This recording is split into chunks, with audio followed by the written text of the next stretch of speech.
Let's talk about how I act when I miss you but refuse to reach out as someone with a dismissive avoidant attachment style. Family, welcome and welcome back to my channel. I'm Eleanor and this is Dismissive Me, where I speak only about dismissive avoidant attachment from the perspective of someone with a dismissive avoidant attachment style. Please like, share, and subscribe. Check out the playlist. Find me on Instagram. Check out my website. All of the information is down below in the description box. And family, getting right into today's video, how I act as a dismissive avoidant attacher when I miss you, but I'm refusing to reach out. And one thing about me is I'm a workaholic, whether I'm happy, neutral, or sad. I like to be busy. I like to be doing things. I like to be productive. And another thing about me is I like to be creative.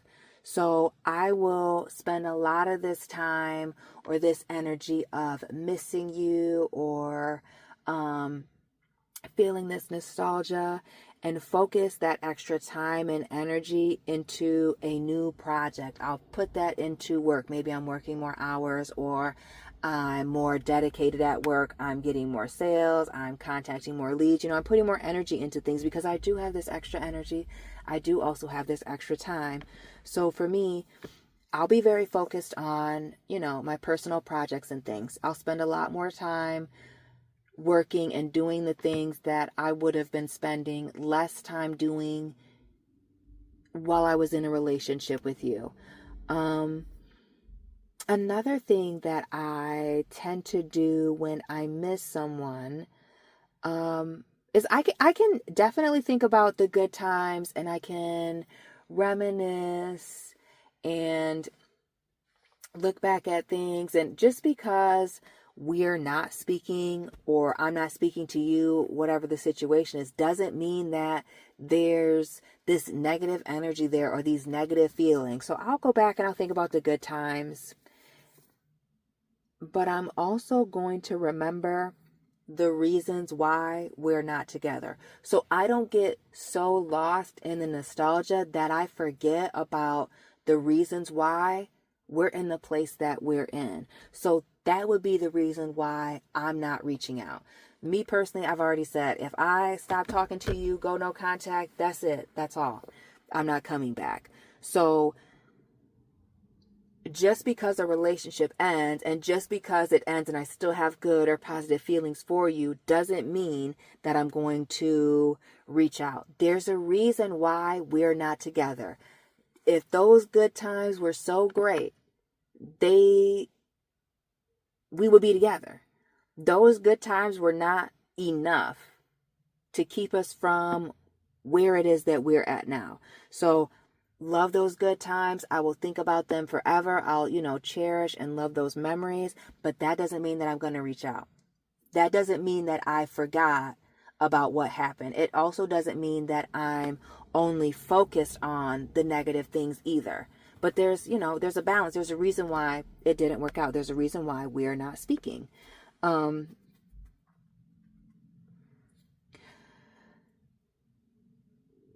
will also distance myself from people who remind me of you. So this can also be part of no contact. Just, cutting certain ties, keeping everything clean.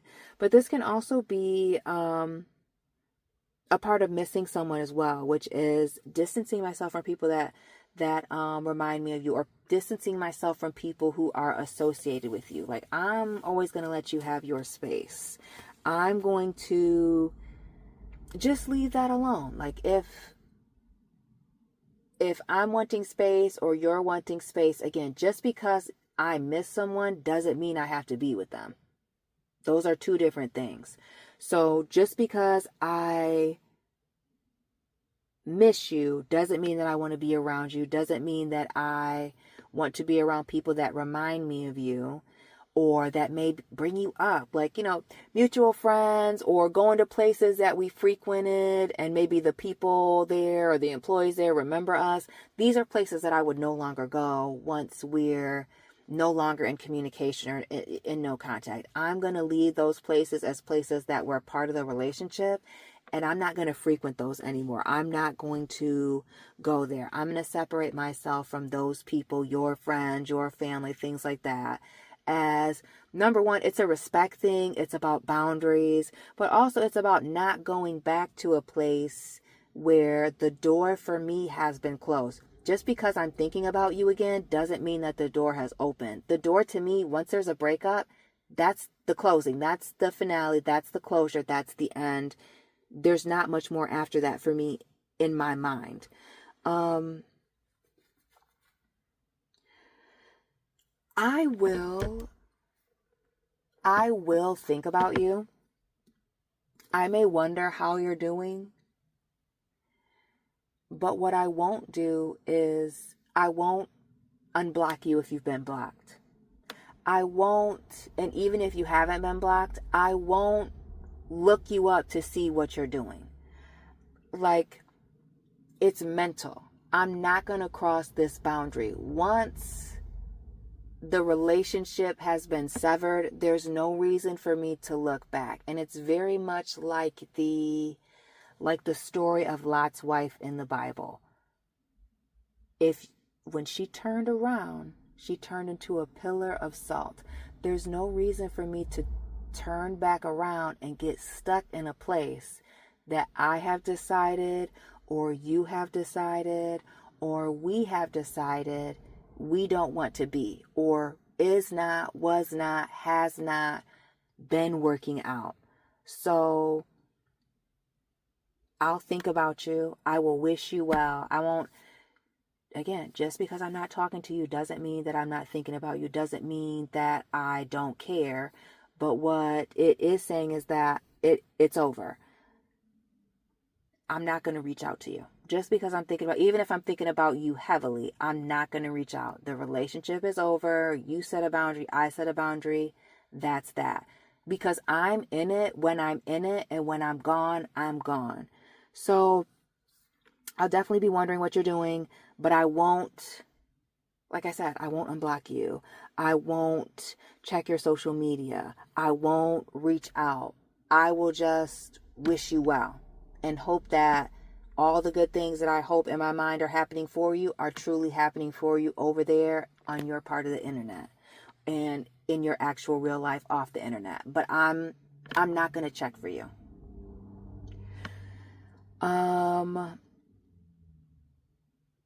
I can miss the connection. And this doesn't just have to go for romantic relationships. I can miss you as a friend too. But I like the control that I have over myself. Not you, but me. I like the control that I have over myself when I keep you at arm's length, or when I'm not emotionally available to you, especially in these situations where a relationship has ended. Ties have been severed. I feel like it's safer for me to stay away from many different perspectives, emotionally. It's a lot to put yourself out there and reach back out to someone, but I'm a firm believer in, if it could have worked out when I was fully invested and it didn't, then it wasn't going to work out in the first place. Because when I'm fully invested, I'm willing to do all the things to make sure that it works, because it is hard for me to walk away. So once I've walked, or you've chosen to walk, it's done. So again, just like I can think about you and wish you well, I can miss the connection, the friendship that we had, everything that was going on, but it's more comfortable for me to stay right where I'm at and remain silent, and to move on and leave this relationship, leave, whatever history that I have with you behind. So How do I act as a dismissive avoidant attacher when I miss you, even when I won't reach out? Is I will spend extra time being very dedicated to my work and new projects. I will think about you. I will think about the good times. I will think about whether or not you're doing well. I will wonder how you're doing, but that doesn't mean that I'm going to reach out. It doesn't mean that I'm going to unblock you or make any moves like that. For me personally, I'm not going to do that, because I am going to remember all of the reasons why it didn't work out. At some point, the flaw finding, okay, all of those, thoughts, those are going to come flooding back. I'm going to remember why. I'm going to distance people who remind me of you. I'm going to distance myself from places that remind me of you and our relationship. And just because I miss the connection with you, doesn't mean that I miss the connection more than my comfort in staying emotionally distant from the situation and not putting myself out there. So that is all I have for you today. Like, share, and subscribe. Let's keep the conversation going down below. Let me know what your attachment style is. Check the playlist. Find me on Instagram, and family, I will be tapping in with you very soon. Keep it real.